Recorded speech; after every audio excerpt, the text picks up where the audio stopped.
So, first of all, to our audience, could you briefly tell about yourself? Where are you from? What are you doing now? Okay, so everyone, my name is Ben. I'm from Indonesia. Currently, I'm just doing a voluntary service. I'm running a cat shelter, and yeah, I think it's every day my activity full of cats, like doing street feeding and rescue. And before I was working in international voluntary service organization in Indonesia for maybe 6 years, and then continued to working as NVDA Secretariat for 2 years. But now I'm focusing on the cat shelter. Mhm. Yep. So, thank you. Well, the reason why we are doing live stream is, as you know, the COVID-19 is happening in the world, and Yeah. and we also like to hear from every part of the world and what is going on there and how people react and how people try to prevent. So, first of all, can you tell us when the COVID-19 started to Indonesia, if you know, or surrounding your area? Okay. It was uh it was in the end of February. So the first case came to Indonesia. It was in the end of February. So as Mm-hmm. the March begin, so the infected case it's rising very significantly. Yeah, but the beginning it was in the end of February. So we noticed the coronavirus case in Wuhan since Mm-hmm. January, but I think Indonesia is the latest one of the latest ASEAN country to be infected by COVID-19, and it came to us in the end of February. Yeah, So, how's the people reaction now? Are they become calm now or still? yeah. The first reaction was people in Indonesia. I don't know. It's kind of silly, but it happened that people say that Corona couldn't enter Indonesia because the procedure of entering Indonesia is too complicated, something like that. But I now, see. yeah, but now it's happening here, and now it's been infecting about 28,233 people. Oh, that's a lot. 28,000. That's really a Yeah, yeah, lot. yeah. But compared to our population, which is 270 million Yeah. Uh-huh. population. So this uh, this number is quite small compared to US or Russia or Italy. Mm-hmm. Yeah, I but if you see. just see the number 28,000, yeah, it's a lot. Uh-huh. So, how do you feel now, personally, I after? feel Yeah. how to say it's not easy to deal with the new situation when a lot of Yeah. people have lost their jobs and they couldn't get any uh, finance income anymore. And the situation on the street is very different now. Like now, all of people have to use masker when they go outside, and Mm-hmm. also we are required to wash our hands everywhere when we would like to enter a shop. So Mm-hmm. there should be the hand wash available in front of the shop, but not all of the people aware to use this kind of facilities. Mm-hmm. So most of not most of some of the people they just enter the shop without washing their hands and without using masker and even hand sanitizer. So the awareness of Indonesian people is not equal one and each other. Some of the educated people, they really aware the coronavirus is quite dangerous and very easy to be transmitted. Yeah. But in the other hand, like the less educated people, they don't really take it seriously. So as long as they Mm, can survive, can get the money, so they don't really think the prevention of coronavirus seriously. I So that's see. happening. Yeah, Hmm. it's a sad thing. What about the mask thing? If they don't wear mask to go out, is there any fine or punishment from the government, or is they fine? It's up to them. That's one of our homework. I mean, our government homework. So the Uh-huh. regulation is there. The people should wear must. They must wear mask Yes. outside there. But when the people didn't use the mask, the punishment Mm-hmm. or the consequences is not how to say, it's not strict. So a lot of Oh. people just check it for easy.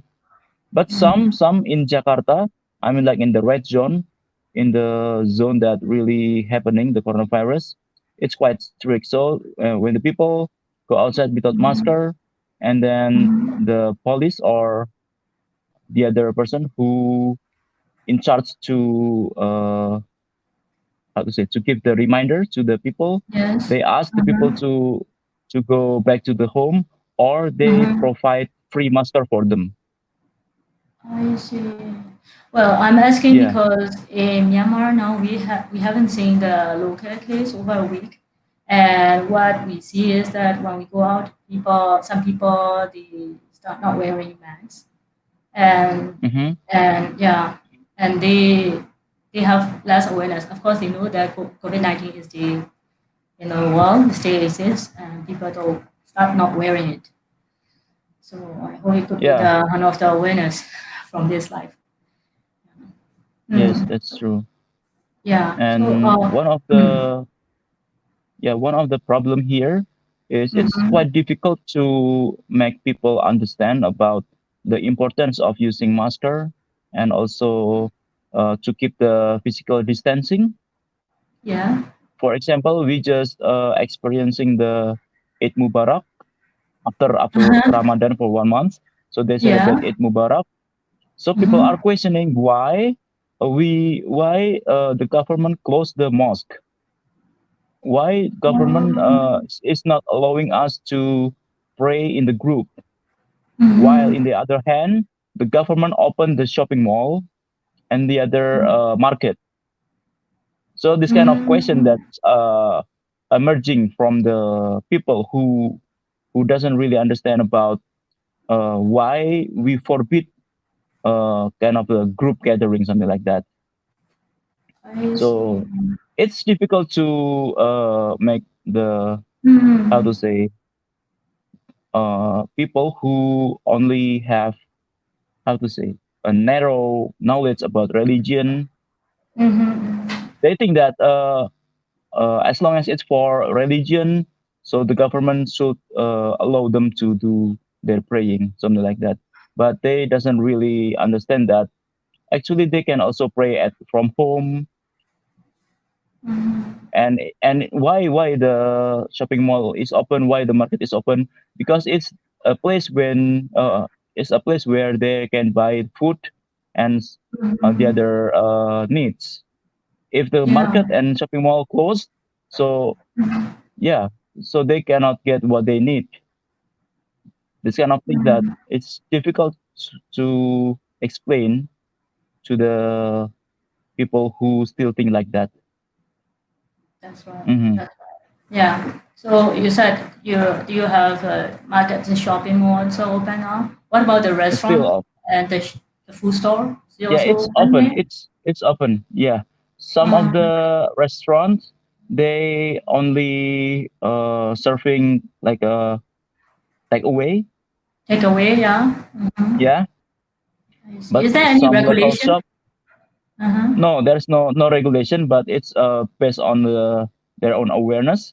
If they are like a big restaurant, something like McDonald's, etc. Mhm. So they really suggest the customer to do the takeaway because if they dine in, so it will Yeah, be kind of a group gathering that can be the place to transmitting the virus. I But some of the see. local shop, like the local shop Yeah. in the local area, so Mm-hmm. they still open like usual, but they provide the a place to wash their hands and also using the masker. I see. Is there any like physical distancing materials using at the Yes, yeah, restaurant yeah, owner? yeah. So I Mm-hmm. went to a coffee shop and Yeah. they reduce the table and the chair to make I see. the distance wider. Mm-hmm. Mm. Can I ask you a little bit more about the civil society organizations or volunteer organization involvement in that COVID-19 response in Indonesia? Do you know any of their Yeah, movement? Mm-hmm. yeah. Their involvement is quite significant because they are distributing the aids or the donor. They Mm-hmm. collecting the uh, rice and then some cash to be distributed to the needy people. Yeah. So their involvement is quite significant. But I also would like to mention the role of the, how to say, the rich people in Indonesia. So they're Yeah. really kind to share everything. A lot of people put some rice, instant noodles, and vegetables in front of the fence of their house and Mm-hmm. let the needy people take it by themselves. Ah, I see. So Uh, they just hang uh-huh. the rice, vegetables, and noodles, eggs, etc. Uh-huh. On the fence of their house, and then from Yes. outside, maybe the needy people who needs some Yes. foods, they can just take it. Yeah, I see. Oh, that's a good idea. Mm-hmm. yeah. So it's like And the sharing culture is very good in Indonesia. yeah, yeah, it's very nice. And what about the quarantine center role? Do you have a quarantine Yes, we have. center? Or, yeah. Yeah. So Uh-huh. in each village, they Uh-huh. have a particular house for the Uh-huh. quarantine people. So, for example, if I come back Mm-hmm. to my hometown, I mean in the village, so I Mm-hmm. have to be quarantined for 2 weeks or 14 days in that place. So, if I want to go back to the hometown, so I cannot Yes. go back to my family immediately. So I have to go through the quarantine house for 2 weeks. Mm-hmm. And if there is Mm-hmm. no symptoms, so I can continue to my family house. I see. And who feed to the people from the quarantine? The government or the social service organization? Both. So the government Oh. also give the support, Uh-huh. give support Mm-hmm. to the people, and Mm-hmm. also the, how to say, the rich people. They are very kind to donate their money to the needy people. Mm-hmm. Yeah. I see. That's really great. And what about your cat shelter? Is it still Yes. running, or how do you respond when COVID-19 is happening, and is it Yeah. affect your activity? Yes, of course. Because Which way? in the university, normally, in the Mhm. normal day, the Mhm. cats in the university they can get food from the leftover of the students. So when the students having meals on the university area, so the cats they get the food from the leftover. But Ah, now it's been like almost 3 months since mhm. the coronavirus happened, and Mhm. university has been closed since that time. So they are Mhm. starving. Oh no. So So yeah, so it's that's been they why are. we start. Uh-huh. So that's why we started our street feeding, uh, because we see the Yeah. starving cats in university. They are very skinny. So I invited a lot of university students who is still staying Yes. in my city to join me Uh-huh. do the street feeding. I see. So are they belongs to someone or they are like No, they are just a stray cat strangers? like living in the university area. Wow. They usually get the food from the dustbin, from the Uh-huh. leftover of the students.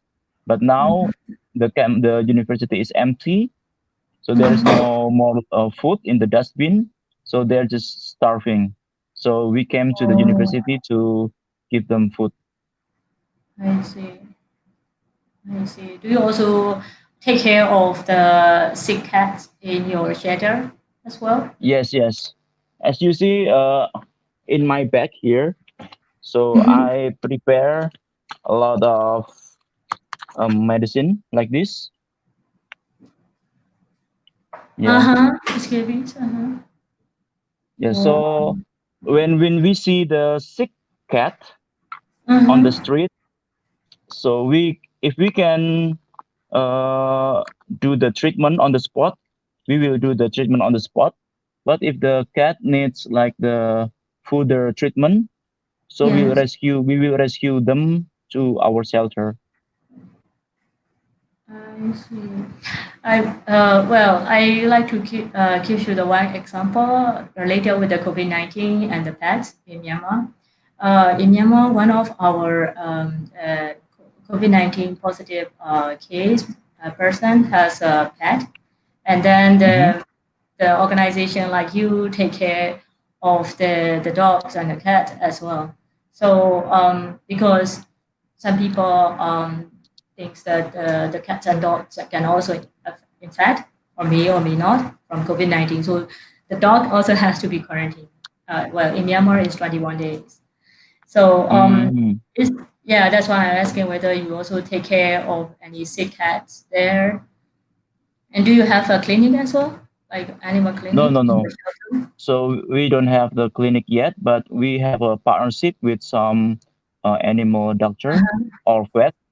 So Uh-huh. if we bring a stray cat to the clinic, so they will give a discount. I see.